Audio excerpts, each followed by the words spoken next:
Let's say a word about dreams. We all have thoughts which we never knew we had. They are too uncomfortable, too incompatible with our adult self to be remembered. Yet they are often disturbing, rumbling under the surface like lava in a volcano. The dream is the royal road to these thoughts, the royal road to the unconscious.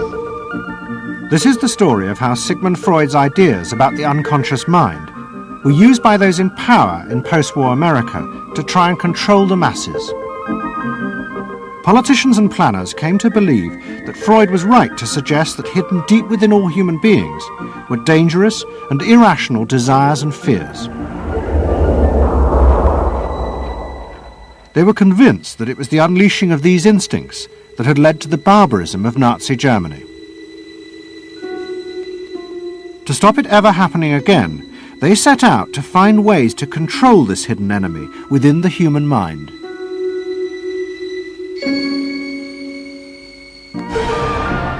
At the heart of the story are Sigmund Freud's daughter Anna and his nephew Edward Bernays, who had invented the profession of public relations.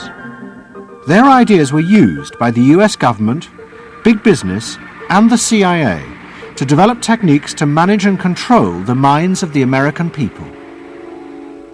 Those in power believed that the only way to make democracy work and create a stable society was to repress the savage barbarism that lurked just under the surface of normal American life.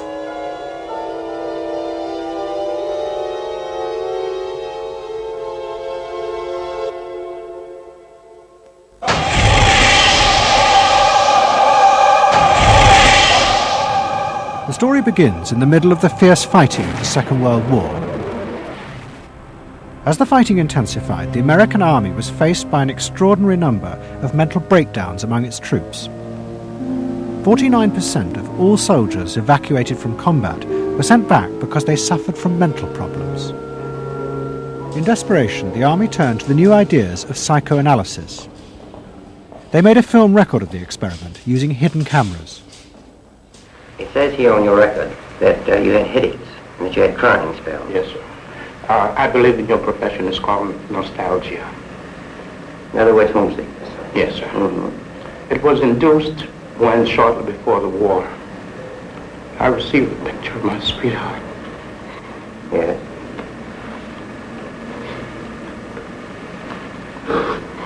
Mm-hmm.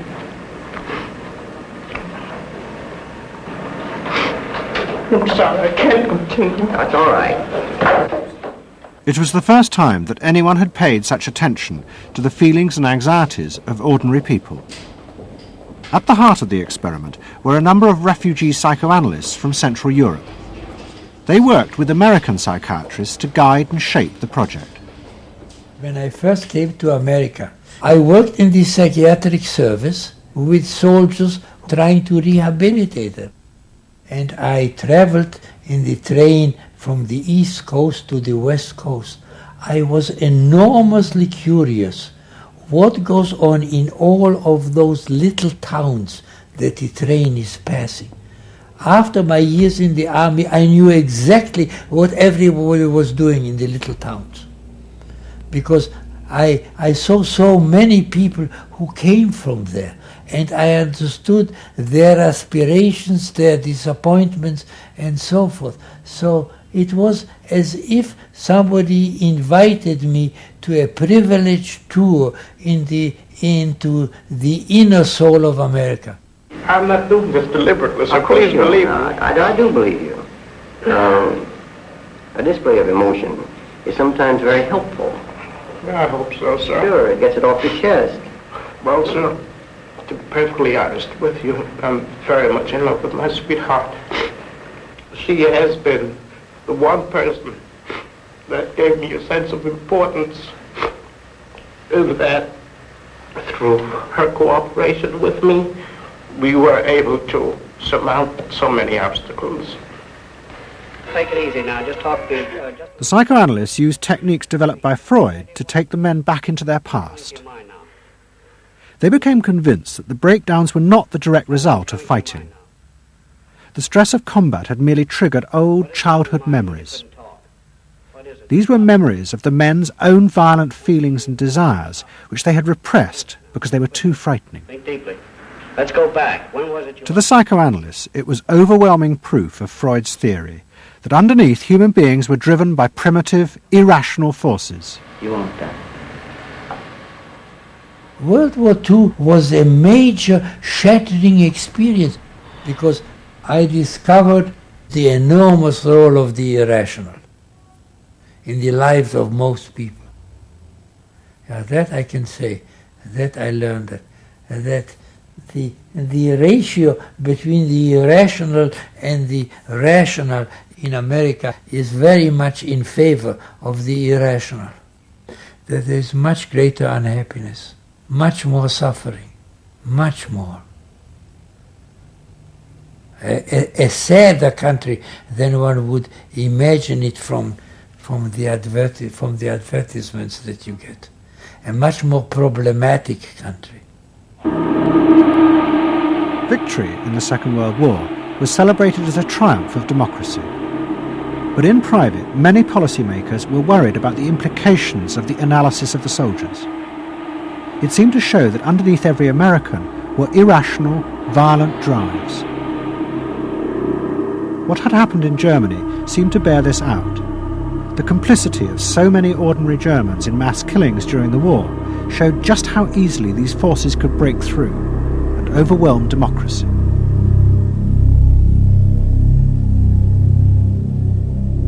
Planners and policymakers had been convinced by their experiences during World War II that human beings could act very irrationally because of this sort of teeming and raw and unpredictable emotionality, the kind of chaos that lived at the base of human personality could, in fact, infect the society, social institutions, to such a point that the society itself would become sick. That's what they believe happened in Germany, in which the irrational, the anti-democratic, went wild. It was a vision of human nature as incredibly destructive, and they were terrified that Americans would in fact behave that way, or were capable of behaving that way, and they wanted to avoid a rerun of that. So what is needed is a human being that can internalize democratic values so that they are not shaken with the storm. And psychoanalysis carried in it the promise that it can be done. It opened up new vistas as to how the inner structure of the human being can be changed so that he becomes a more vital, free supporter and maintainer of democracy. The psychoanalysts were convinced they not only understood these dangerous forces, but they knew how to control them too. They would use their techniques to create democratic individuals, because democracy left to itself failed to do this.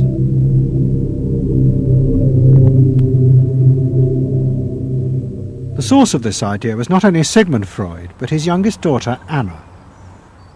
She had fled with her father to London before the outbreak of war, and after he died, Anna Freud became the acknowledged leader of the world psychoanalytic movement. She saw her job as to fulfill her father's dream of making his ideas accepted throughout the world. At the center of the Freud movement stood Tante Anna, because she managed to work herself into that position. She was recognized as that, and not just because she was a daughter. She worked on that. She was rather forbidding.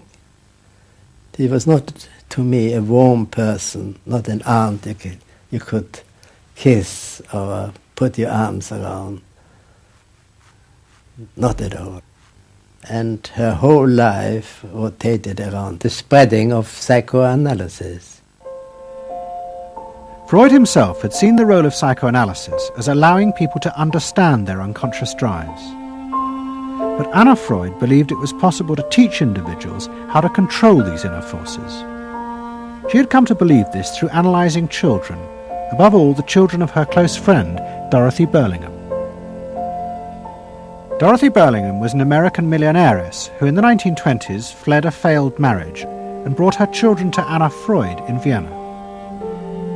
They were suffering terrible anxieties and aggression, but Anna Freud was convinced she could free them from this by changing the world around them. She thought that she could come in and into their environment, essentially, because they were children, you see. They didn't have independent lives of their own. She could go talk to the parents or the mother. She could go to the schools. She could influence their real world, the actual external world, to change their lives and to help them. And to change them as people? I think that was part of what her idea was, is that she felt that she could change them. From her analysis of the Burlingham children, Anna Freud developed a theory of how to control the inner drives. It was simple. You taught the children to conform to the rules of society. But this was more than just moral guidance. Anna Freud believed that if children like the Burlinghams strictly followed the rules of accepted social conduct, then as they grew up, the conscious part of their mind, what was called the ego, would be greatly strengthened in its struggle to control the unconscious. But if children did not conform, their ego would be weak, and they would be prey to the dangerous forces of the unconscious. In my father's case, they were concerned that he would be a homosexual. And so a lot of their efforts went into preventing or trying to stop my father from becoming a homosexual.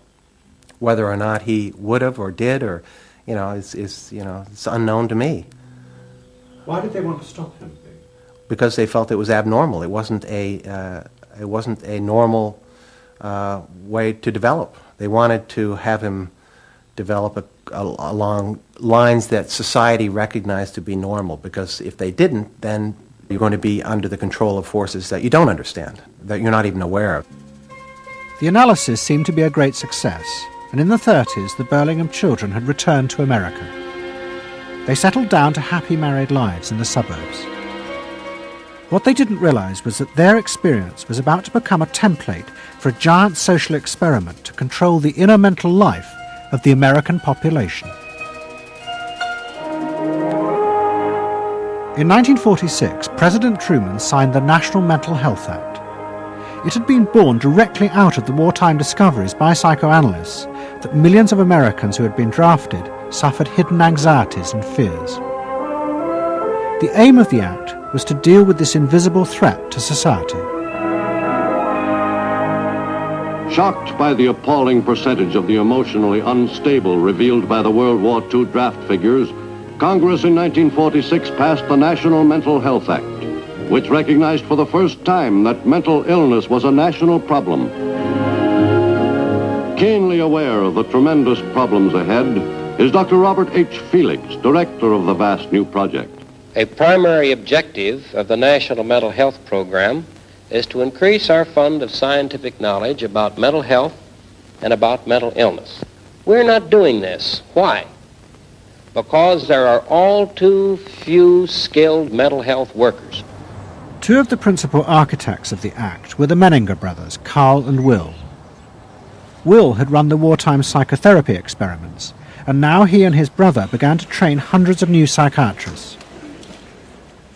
The Menningers were convinced that it would be possible to apply Anna Freud's ideas on a wide scale, and to adults as well as children. The psychiatrist's job would be to teach ordinary Americans how to control their unconscious drives. Psychoanalysis could be used to make a better society. They said psychoanalytic thinking could make for the betterment of society because you could change the way the mind functioned. And you could take the ways in which people did hurtful things to themselves and others and alter them by enlarging their understanding. And this was the vision psychoanalysis brought. That you could really change people. That you could really change people. And you could change them almost in limitless ways. In the late 40s, a vast project began in America to apply the ideas of psychoanalysis to the masses. Psychological guidance centres were set up in hundreds of towns. They were staffed by psychiatrists who believed it was their job to control the hidden forces inside the minds of millions of ordinary Americans. Yes, I need something done. I need some help. Did you have any particular teachers that you liked? Sort? I liked all my teachers except one, I remember. Well, what was the trouble with this one? I don't know, she just scared me most of the time. And holler at me and I'd run outside and vomit. I hate my brother. Loathe him. Despise him. At the same time, thousands of counselors were trained to apply psychoanalysis to marriage guidance. And social workers were sent out to visit people's homes and advise on the psychological structure of family life. Behind all this was the fundamental idea of Anna Freud's, that if people were encouraged to conform to the accepted patterns of family and social life, then their ego would be strengthened. They would be able to control the dangerous forces within them. When your emotions control your actions, it affects not only yourself, but the people around you. And if this sort of flare-up is repeated often, it might lead to a permanently warped personality. You can control the fire of your emotions so that your personality becomes more pleasant.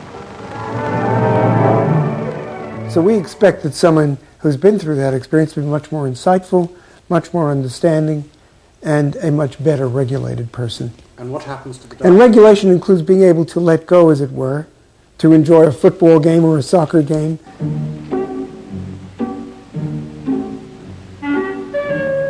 A more understanding, yes, rational, but also appropriately emotional person.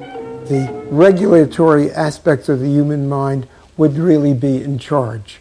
Instead of being overwhelmed by our passions and by our darker impulses. That one would be master or mistress of one's own passions. They just felt that the road to happiness was in adapting to the external world in which they lived. That people could be uncrippled from their own neurotic conflicts and impulses, that they would not engage in self-destructive behavior, that they would in fact adapt to the reality about them. They never questioned the reality. They never questioned that it might itself be a source of evil or something to which you could not adapt without compromise or without suffering or without exploiting yourself in some way. So there was this fit with the politics of the day. And a balance of emotions is important to a well-rounded personality. But it was only the beginning of the rise to power of psychoanalysis in America. Psychoanalysts were about to move into big business and use their techniques not just to create model citizens, but model consumers. Last week's episode showed how Freud's American nephew, Edward Bernays, had been the first to convince American corporations that they could sell products by connecting them with people's unconscious feelings. But now, a group of psychoanalysts were going to take what Bernays had begun and invent a whole range of techniques to get inside and manage the unconscious mind of the consumer. They were led by Ernest Dichter. Dichter had practiced next door to Freud in Vienna, but he had come to America and set up the Institute for Motivational Research in an old mansion north of New York. This is the Institute for Motivational Research, a place devoted to the intriguing business of finding out why people behave as they do, why they buy as they do, why they respond to advertising as they do. And this is Dr. Ernest Dichter. We don't go out and ask directly, why do you buy, why don't you? What we try to do instead is to understand the total personality, the self-image of the customer. We use all the resources of modern social sciences. It opens up some stimulating psychological techniques for selling any new product. Like the other psychoanalysts, Dichter believed that American citizens were fundamentally irrational beings. They could not be trusted. Their real reasons for buying products were rooted in unconscious desires and feelings. And Dichter wanted to find ways to uncover what he called the secret self of the American consumer. He was trying to get out of people's mind the unconscious motivations that they had for purchasing. These could be sexual, they could be psychological, they could be sociological, they could be a demand for status, a demand for recognition. There were things that people couldn't verbalize or wouldn't verbalize because they were too secret to them. They were too much a part of their nature, and they would be embarrassed. They would be embarrassed if they came out and said things like this. He would interview people, but not ask them direct questions, but let them talk freely like you do in psychoanalysis. And that was his background. And so he said, why can't we have a group therapy session about products? All right? And so Dichter built this room up above his garage, and he said we can have psychoanalysis of products. They can actually act out and verbalize their wants and needs. What we're going to do is try a couple of these salad dressings. Now let's see what happens. Here is our typical housewife. She doesn't follow the instructions. And they could be observed and watched, and other people could comment, and they could talk about it, and everybody could join in. He was the first to do this. This was absolutely the first thing that was ever done. And he had a movie projector up there where you could show advertisements and things like that, and people could react to them. And he invented the whole technique for mining the unconscious about the hidden psychological wants that people had about products. This became the focus group. It worked! Dichter's breakthrough came with a focus group study he did for Betty Crocker Foods. Like many food manufacturers in the early 50s, they had invented a new range of instant convenience foods. But although consumers had told market researchers they would welcome the idea, in fact, they were refusing to buy them. The worst problem was the Betty Crocker cake mix. Dichter did a series of focus groups where housewives free associated about the cake mix. He concluded that they felt unconscious guilt at the new image being promoted of ease and convenience. In other words, he understood that the barrier to the consumption of the product was the housewife's feeling of guilt about using it. They basically, on one hand, wanted to make it easy for themselves, but they felt guilty about it. So what you've got to do in those circumstances is remove the barrier being guilt. The way you do that is to give the housewife a greater sense of participation. And how do you do that? By adding an egg. Simple as that. As simple as that. Dichter told Betty Crocker to put an instruction on the packet that the housewife should add an egg. It would be an unconscious symbol, he said, of the housewife mixing in her own eggs as a gift to her husband, and so would lessen the guilt. Betty Crocker did it, and the sales soared. My cake is ready. The consumer may have basic needs that the consumer himself or herself doesn't fully understand. You have to know what those needs are in order to fully exploit the consumer. Is it wrong to give people what they want by taking away their defenses, helping remove their defenses?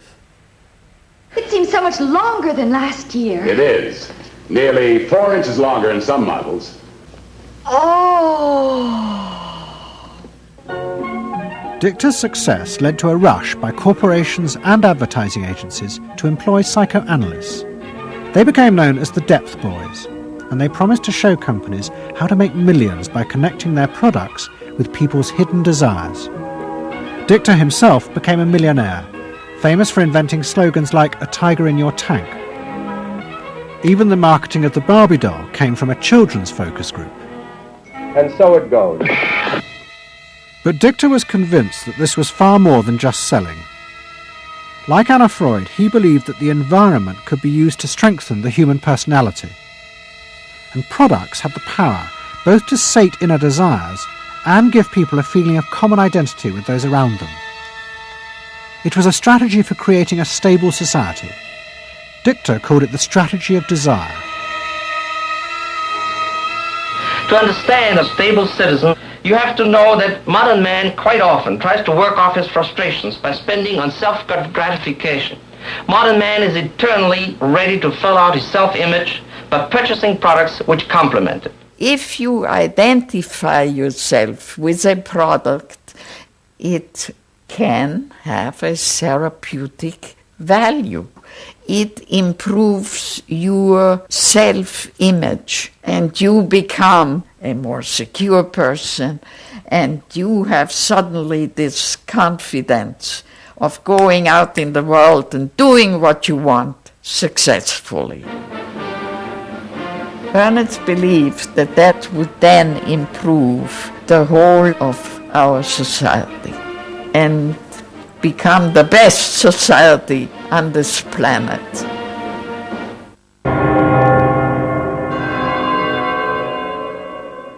By the early 50s, the ideas of psychoanalysis had penetrated deep into American life.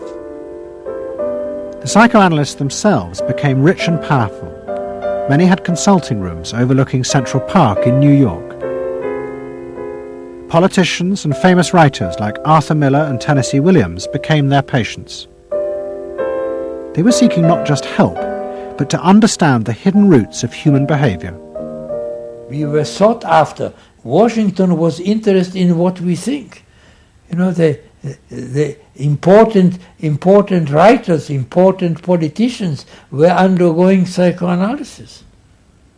It was, we had waiting lists because there were so many patients that wanted to be analyzed.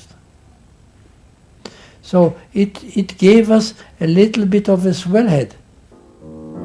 And as the psychoanalysts' ideas took hold in America, a new elite began to emerge in politics, social planning, and in business. What linked this elite was the assumption that the masses were fundamentally irrational.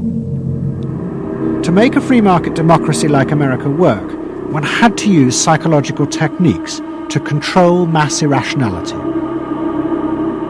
They actually believed that this elite was necessary because individual citizens were not capable, if left alone, of being democratic citizens. The elite was necessary in order to create the conditions that would produce individuals capable of behaving as a good consumer and also behaving as a democratic citizen. They didn't see their activities as anti-democratic, as undermining the capacity of individual citizens for democracy. Quite the opposite. They understood that they were creating the conditions for democracy's survival and future. The rise of psychoanalysis to power in America was an extraordinary triumph for Anna Freud and her tireless promotion of her ideas. She remained in England, living with Dorothy Burlingham. On the surface, it was an idyllic life. She and Dorothy had bought a weekend cottage on the Suffolk coast. And in the summers, Dorothy's children came from America to visit with the grandchildren. But underneath, things were going badly wrong. Both Bob and Mabby Burlingham, who Anna Freud had analysed in the 1930s, had suffered personal breakdowns, and their marriages were collapsing. Bob was drinking heavily, and Mabby suffered terrible anxieties.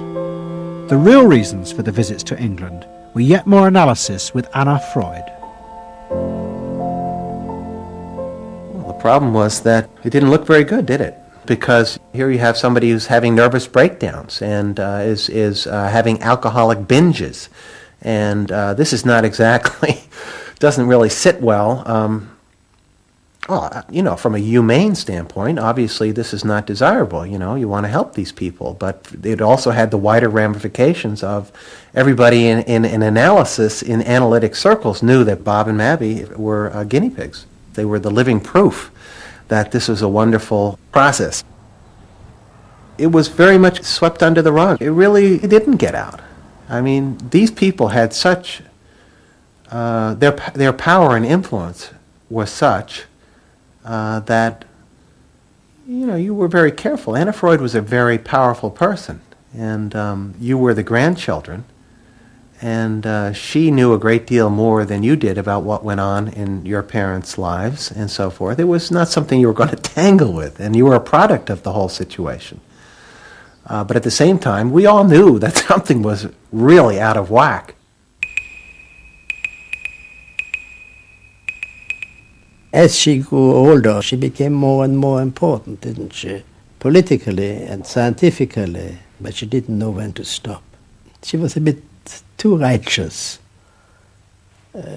What she did was always the thing, and she would never, to my knowledge, acknowledge that she could make a mistake or be wrong.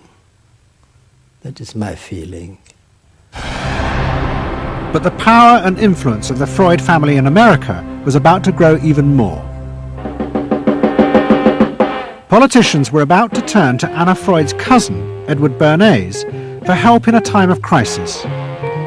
He was going to manipulate the inner feelings and fears of the masses to help America's politicians fight the Cold War. I don't mean to say, and no one can say to you, that there are no dangers. Of course there are risks if we are not vigilant. But we do not have to be hysterical. In 1953, the Soviet Union exploded its first hydrogen bomb, and the fear of nuclear war and communism gripped the United States. Those in power became concerned about how to reassure the population. Committees were set up and public information films made, appealing for calm in the face of new threats, like nuclear fallout. It's the fallacy of devoting 85% of one's worrying capacity to an agent that constitutes only about 15% of an atomic bomb's destroying potential. At this point, Edward Bernays was living in New York. In the 1920s, he had invented the profession of public relations and was now one of the most powerful PR men in America. He worked for most of the major corporations and advised politicians, including President Eisenhower. Like his uncle Sigmund, Bernays was convinced that human beings were driven by irrational forces. The only way to deal with the public was to connect with their unconscious desires and fears. Bernays argued that instead of trying to reduce people's fear of communism, one should actually encourage and manipulate the fear, but in such a way as it became a weapon in the Cold War. Rational argument was fruitless. What my father understood about groups is that they are manipulable, they're malleable, and that you can tap into their deepest desires or their deepest fears and use that to your own purposes. I don't think he felt that all those publics out there had reliable judgment, that they very easily might vote for the wrong man or want the wrong thing, so that they had to be guided from above. One of Bernays' main clients was the giant United Fruit Company. They owned vast banana plantations in Guatemala in Central America. For decades, United Fruit had controlled the country through pliable dictators. It was known as a banana republic. But in 1950, a young officer, Colonel Arbenz, was elected president. He promised to remove United Fruit's control over the country. And in 1953, he announced the government would take over much of their land. It was a massively popular move, but a disaster for United Fruit, and they turned to Bernays to help get rid of Arbenz. United Fruit brings in Bernays, and he basically understood that what United Fruit Company had to do was change this from being a popularly elected government that was doing some things that were good for the people there into this being very close to the American shore, a threat to American democracy, that it being at a time in the Cold War when Americans responded to issues of the Red Scare and what communism might do, he was trying to transform this and brilliantly did transform it into an issue of a communist threat very close to our shores, taking United Fruit again as a commercial client out of the picture and making it look like a question of American democracy, American values being threatened. In reality, Arbenz was a democratic socialist with no links to Moscow. But Bernays set out to turn him into a communist threat to America. He organized a trip to Guatemala for influential American journalists. Few of them knew anything about the country or its politics. Bernays arranged for them to be entertained and to meet selected Guatemalan politicians who told them that Arbenz was a communist controlled by Moscow. During the trip, there was also a violent anti-American demonstration in the capital. Many of those who worked for United Fruit were convinced it had been organized by Bernays himself. He also created a fake independent news agency in America called the Middle American Information Bureau. It bombarded the American media with press releases saying that Moscow was planning to use Guatemala as a beachhead to attack America. All of this had the desired effect. In Guatemala, the Jacob Arbenz regime became increasingly communistic after its inauguration in 1951. Communists in the Congress and high governmental positions controlled major committees, labor and farm groups, and propaganda facilities. They agitated and led in demonstrations against neighboring countries and the United States. What was profoundly new in terms of what Bernays did is he took this menace to our backyard in Guatemala. For the first time, we saw Reds a couple hundred miles from New Orleans who Eddie Bernays had us believing were a true threat to us, that it was going to be a Soviet outpost in our backyard. But what Bernays was doing was not just trying to blacken the Arbenz regime. He was part of a secret plot. President Eisenhower had agreed that America should topple the Arbenz government, but secretly. The CIA were instructed to organize a coup. Working with the United Fruit Company, the CIA trained and armed a rebel army and found a new leader for the country called Colonel Armas. The CIA agent in charge was Howard Hunt, later one of the Watergate burglars. What we wanted to do was have a terror campaign to terrify Arbenz particularly, terrify his troops, much as the German Stuka bombers terrified the population of Holland, Belgium, and Poland at the onset of World War II, and just rendered everybody paralyzed. As planes flown by CIA pilots dropped bombs on Guatemala City, Edward Bernays carried on his propaganda campaign in the American press. He was preparing the American population to see this as the liberation of Guatemala by freedom fighters for democracy. He totally understood that the coup would happen when the public and the press, when conditions in the public and the press allowed for a coup to happen, and he created those conditions. He was totally savvy in terms of just what he was helping create there in terms of this overthrow. But ultimately he was reshaping reality, reshaping public opinion in a way that's undemocratic and manipulative. On June the 27th, 1954, Colonel Arbenz fled the country, and Armas arrived as the new leader. Within months, Vice President Nixon visited Guatemala. In an event staged by United Fruit's PR department, he was shown piles of Marxist literature that had been found, it was said, in the presidential palace. This is the first time in the history of the world that the communist government has been overthrown by the people. And for that we congratulate you and the people of Guatemala for the support they have given. And we are sure that under your leadership, supported by the people whom I have met by the hundreds on my visit to Guatemala, that Guatemala is going to enter a new era in which there will be prosperity for the people together with liberty for the people. Thank you very much for allowing us to see this exhibit of communism in Guatemala. You're welcome. And for dinner, see what Mother has for dessert. Banana gingerbread shortcake. Just another of the many tempting ways in which this nutritious fruit can be prepared. So now that you've seen where bananas come from before they reach your table, our journey to Banana Land is ended. We hope you enjoyed the trip. We know you like bananas.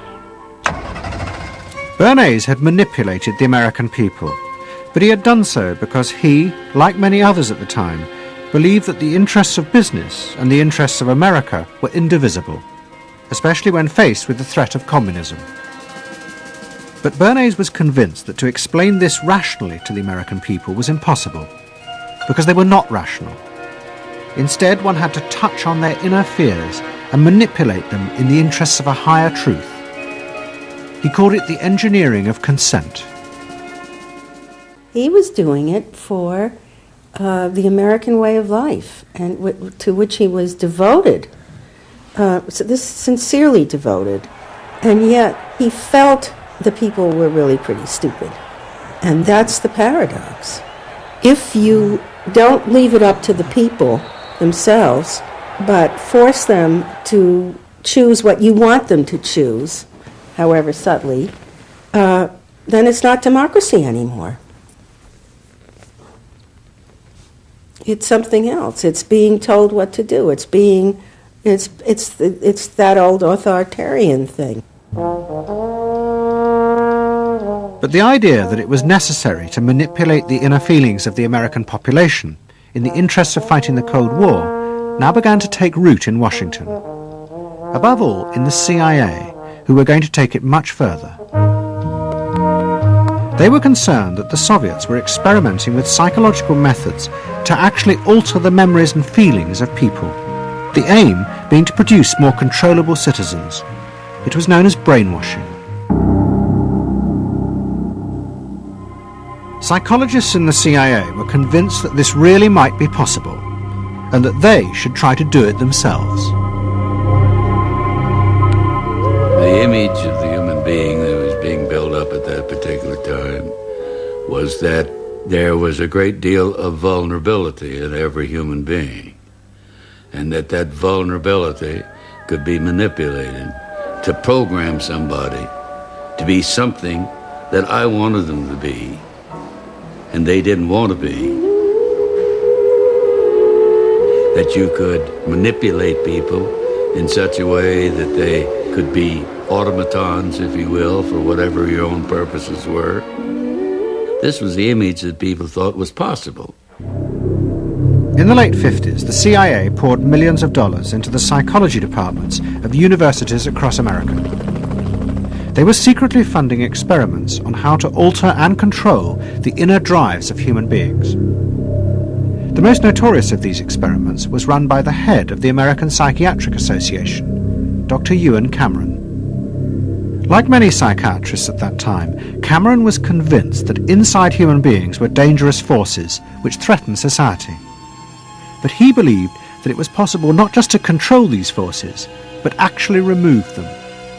He thought that psychiatry should not just concentrate on sick people, mentally ill, but should actually go into government, that politicians should listen to psychiatrists. Psychiatrists should be in every parliament and should direct and monitor political activities, because they knew in a rational, scientific way what was good for people. Cameron had set up a clinic in a hospital in Montreal called the Allen Memorial. It is now long since closed down. Cameron took patients who suffered a wide range of mental problems. His theory was that these resulted from forgotten or repressed memories. But he was impatient with the idea of using psychotherapy to uncover them. Instead, he would simply wipe them. Cameron used drugs, including LSD, and the technique of ECT, electroconvulsive therapy. It was conventionally used at that time to relieve depression. But Cameron was going to use it in a new way, to produce new people. He was really using it to try and change the fundamental function of the individual, to alter their past memories, their past ways of behaving. And as I think he said at one point, it is to just sort of erase everything from their past so that you then had a slate in which you could record new ways of behavior. And so he used massive doses of shock, people receiving several shocks a day, and over a course of time, hundreds of ECT treatments, so that they were just reduced to a sort of a very primitive vegetable state. I don't remember what happened to me. I was introduced to Dr. Cameron, and I don't remember Dr. Cameron at all. I don't remember any of that. They shipped me up to what they called the sleep room, and they gave me all of these electroconvulsive shock treatments and megadoses of drugs and LSD and all of that, and I have no memory of any of that. Nothing of that time at the Allen Memorial or any of my life previous to that. All gone. Wiped. And then, having depatterned somebody or brought them down to where basically nothing but the essential functions of the body were going on in terms of breathing and things of this nature.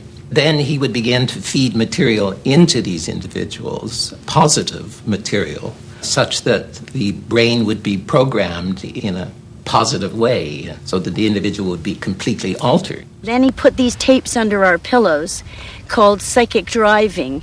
He would then put back into this empty brain a program of whatever sort he decided upon, and the people like myself would wake up another person, I guess. In fact, Cameron's experiments were a complete disaster. All he managed to produce were dozens of individuals with memory loss, and the ability to repeat the phrase, "I am at ease with myself." And it was not an isolated case. Almost all the experiments the CIA funded were equally unsuccessful.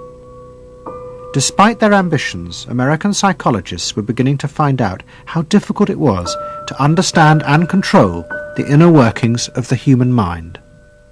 We had been really chasing a phantom, if you will, an illusion, that the human mind was more capable of manipulation from the outside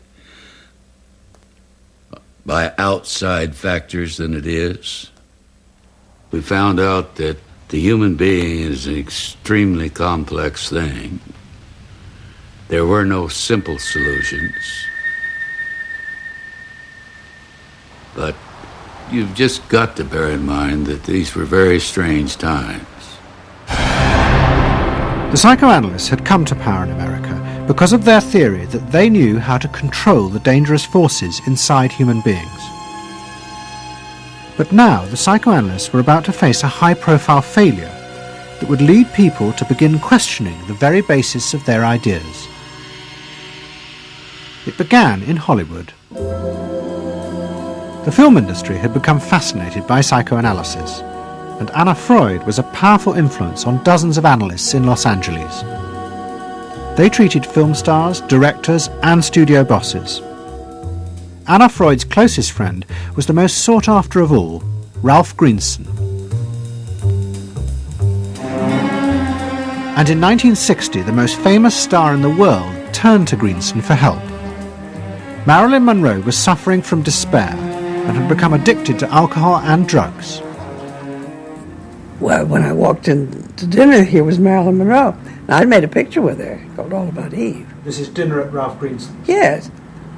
And the only thing was that Ralph was trying to show her, Romy, I never called him Ralph in my life, Romy was trying to show her that the way a family life ought really to be. So we were walking the dog after us. I said, "What the hell are you doing here?" I said, "You never asked me to dinner." And he said, "You weren't that sick." And I said, "Oh, no." He said, "The point is just this child has no frame of reference. In other words, she doesn't know what the goal is." What Greenson did was follow Anna Freud's theory. If Marilyn Monroe could be taught to conform to what society considered a normal pattern of life, that would help her ego control her inner destructive urges. But Greenson pushed it to an extreme. He persuaded Monroe to move into a house nearby that was decorated like his own.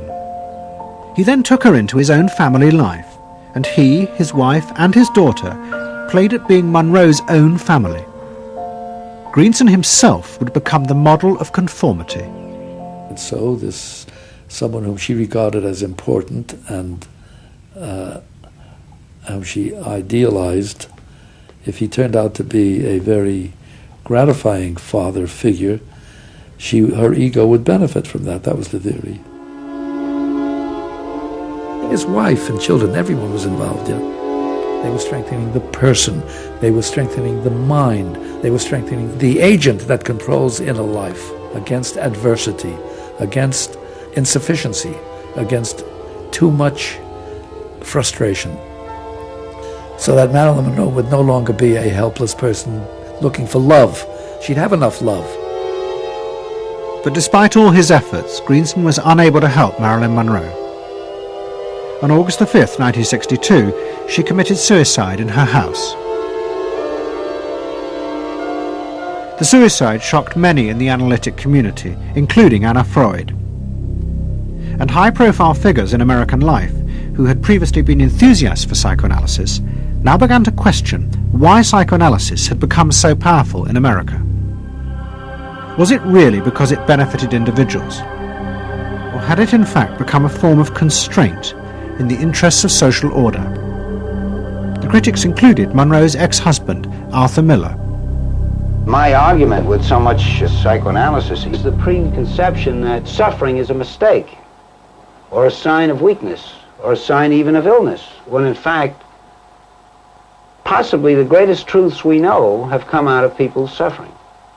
That the problem is not to undo suffering or to wipe it off the face of the earth, but to make it inform our lives, instead of trying to cure ourselves of it constantly and avoid it, and avoid anything but that lobotomized sense of what they call happiness.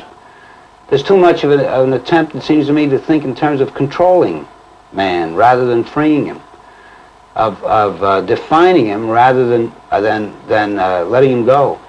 Mm-hmm. And it's part of the whole ideology of this age, which is power mad. Hey, have you heard about the crazy new way to send a message today? It's flashed on a screen too quick to see, but still you get it subliminally. At the same time, an onslaught was launched on the way psychoanalysis was being used by business to control people. The first blow came with a bestseller, The Hidden Persuaders, written by Vance Packard. It accused psychoanalysts of reducing the American people to emotional puppets, whose only function was to keep the mass production lines running.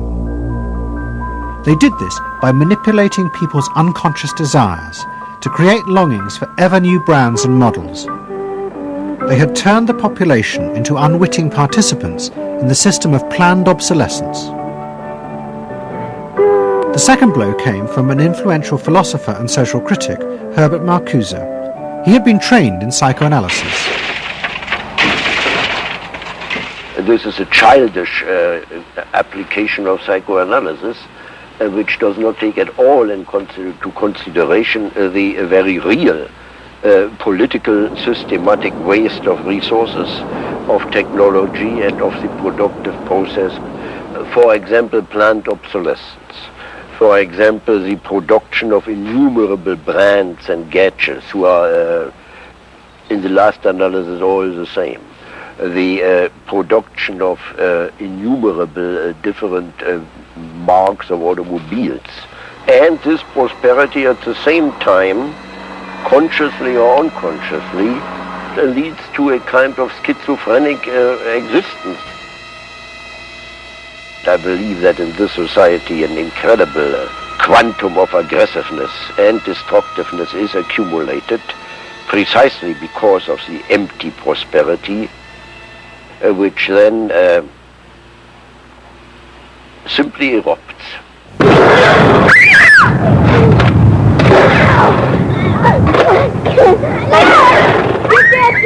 Marcuse's argument was not simply that psychoanalysis had been used for corrupt purposes.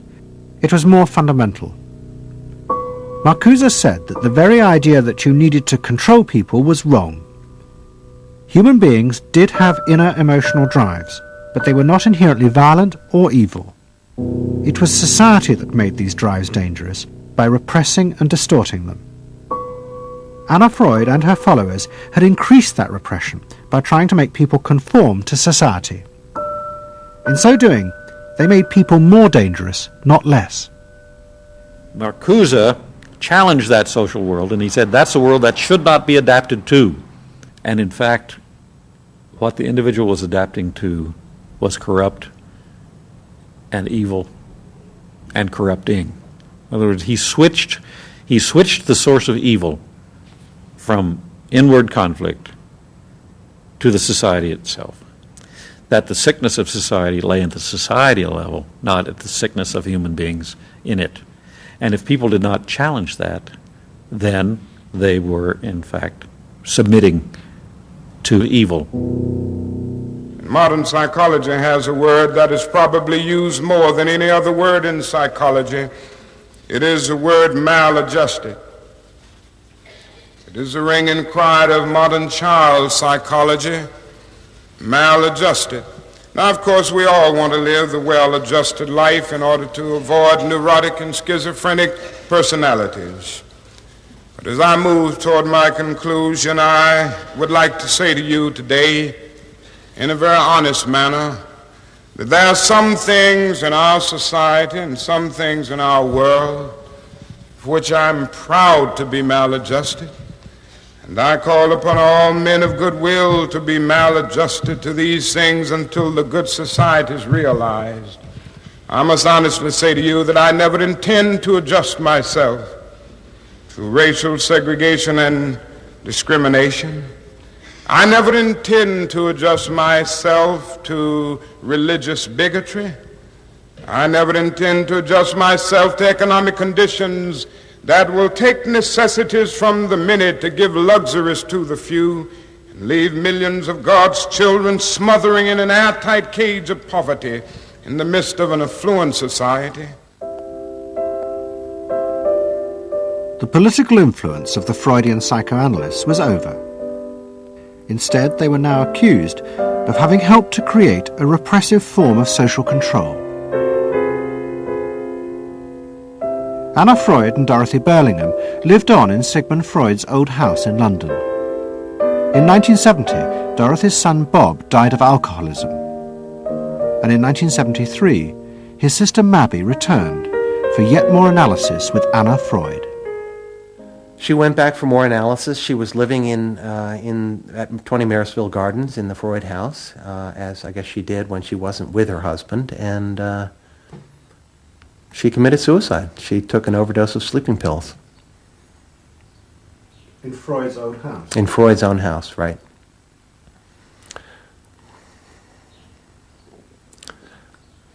So, I mean, the obvious, there are a lot of implications that one can draw from that, and I just think she happened to reach the end of the rope there.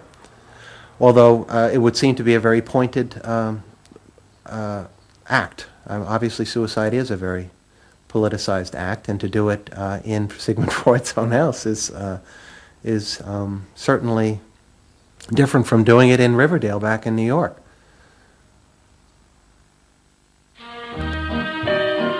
Next week's episode will tell the story of the rise to power of the enemies of the Freud family.